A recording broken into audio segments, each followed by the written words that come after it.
한 엄마가 밤새 아기를 안고 거실을 걷고 있습니다. 창밖에는 새벽 3시에 차갑고 푸른 서울 하늘이 펼쳐져 있고 아파트 단지는 쥐죽은 듯 조용합니다. 엄마의 눈 밑에는 짙은 그림자가 내려앉았고 젖 냄새와 아기 로션 냄새가 뒤섞인 거실은 온통 아기 세상입니다. 3일 동안 제대로 눈을 붙이지 못한 이 엄마는 오늘도 아기의 미소를 받지 못했습니다. 그런데 그날 오후 친정엄마가 방문하자마자 아기는 활짝 웃었습니다.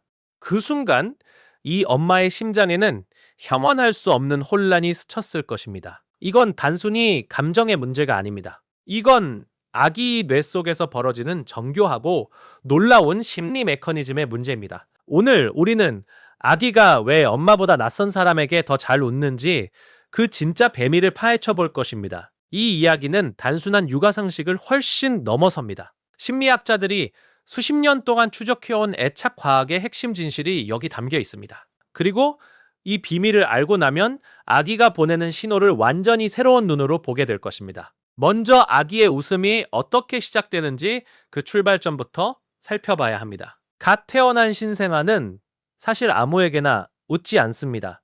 생후 2주에서 4주 사이에 나타나는 그 미소는 심리학자들이 반사적 미소라고 부르는 것으로 뇌 의지와는 관계없이 근육이 저절로 움직이는 현상입니다. 이것은 사람을 향한 미소가 아니라 뱃속이 편하거나 잠결에 저절로 나타나는 것입니다. 그러다 생후 6주에서 8주 사이에 비로소 사회적 미소가 등장합니다. 이 미소는 완전히 다릅니다. 눈을 마주치고 목소리를 들으며 사람이라는 존재를 향해 반응하는 최초의 진짜 사회적 신호입니다.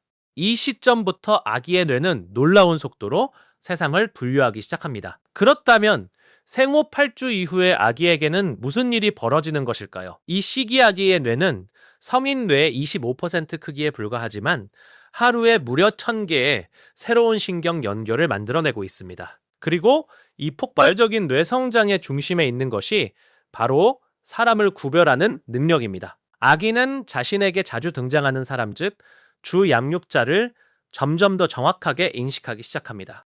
엄마의 얼굴, 윤곽, 목소리, 냄새, 심지어 체온까지 아기의 뇌에는 엄마라는 존재가 하나의 정교한 감각 패턴으로 새겨집니다.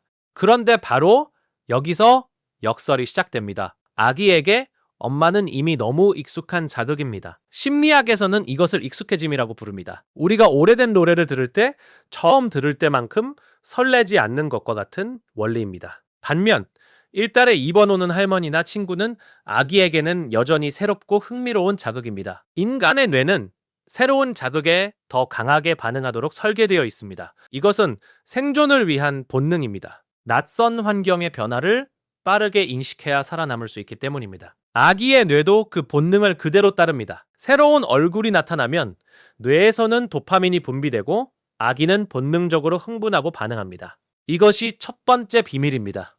하지만 이것만으로는 전체 그림을 설명할 수 없습니다. 훨씬 더 깊고 놀라운 이유가 있습니다. 영국의 정신과 의사이자 심리학자 존 볼비는 20세기 중반에 인류가 아기를 이해하는 방식을 완전히 바꿔놓은 연구를 발표했습니다.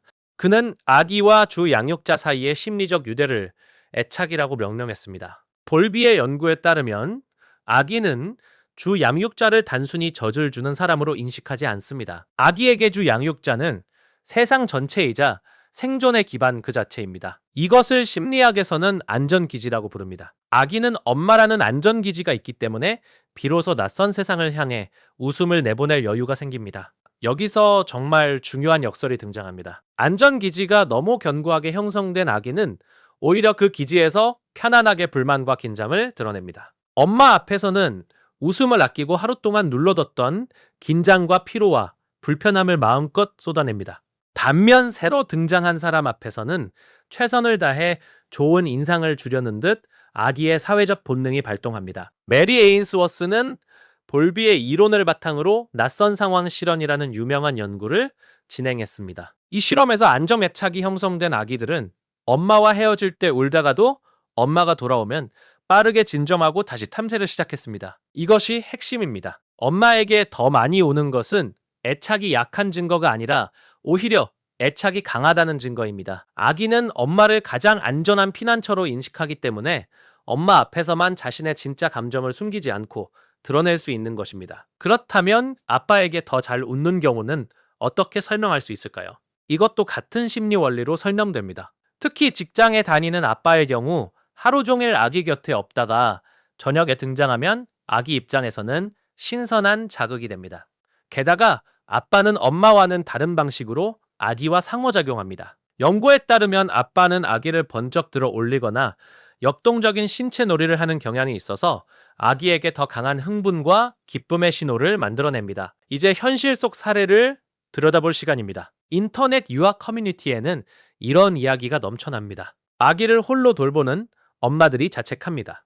나는 왜 내 아기한테서 미소를 못 받는 걸까? 나한테 무슨 문제가 있는 걸까? 이런 자책은 근거 없는 불안에서 비롯된 것입니다. 미국 수아와 학회의 연구진은 부모가 아이에게 더 많이 반응하고 민감할수록 아이는 오히려 부모에게는 덜 반응하고 낯선 사람에게 더 반응하는 경향이 있다고 밝혔습니다. 즉, 엄마에게 웃음을 주지 않는 아기일수록 그 엄마가 더 헌신적으로 아기를 돌보고 있다는 반증이 됩니다. 이것은 정말 아이러니한 진실입니다. 2024년 해외 육아 커뮤니티에 올라온 실제 사례를 보면 생후 4개월 아기가 엄마보다 낯선 사람에게 더 잘 웃는다는 고민에 대해 전문가들은 한 목소리로 답합니다. 이것은 건강하게 발달하고 있다는 신호이며 일시적인 단계라고요. 볼비의 애착 발달 단계를 보면 생후 2개월에서 7개월서 이는 사회적 인식이 확장되는 시기입니다. 이 시기 아기는 주 양육자에 대한 특별한 감정은 내면 깊숙이 쌓아가면서 동시에 외부 세계를 향한 탐색을 활발히 시작합니다. 생후 7개월에서 8개월이 되면 낯가림이 시작됩니다. 이 낯가림이야말로 진정한 의미의 애착이 완성되었다는 가장 명확한 신호입니다. 이 시기에 아기는 더 이상 낯선 사람에게 무조건 웃지 않습니다. 엄마, 아빠 등 자신의 안전기지 사람들을 명확히 구별하기 시작합니다. 이 모든 과학적 진실은 우리에게 무엇을 말해주는 것일까요? 아기의 웃음은 인기 투표가 아닙니다. 아기는 지금 이 순간 자신을 가장 사랑하는 사람에게 가장 솔직한 모습을 보여주고 있을 뿐입니다. 엄마에게 우는 것은 엄마를 믿기 때문이고 할머니에게 웃는 것은 새로운 자극이 흥미롭기 때문입니다. 이 가지 모두 아기의 뇌가 정상적으로 발달하고 있다는 증거입니다. 아기 심리 연구의 권위자들은 1가지 더 중요한 사실을 강조합니다.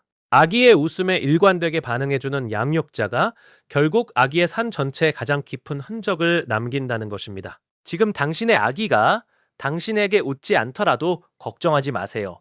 아기는 지금 당신을 세상에서 가장 안전한 사람으로 등록하는 중입니다. 당신은 아기에게 인기를 얻는 사람이 아니라 아기가 기댈 수 있는 세상 전체가 되고 있습니다. 이것은 어떤 화려한 웃음보다 훨씬 소중하고 근본적인 관계입니다. 그런데 여기서 우리가 진짜 경계해야 할 것이 하나 있습니다.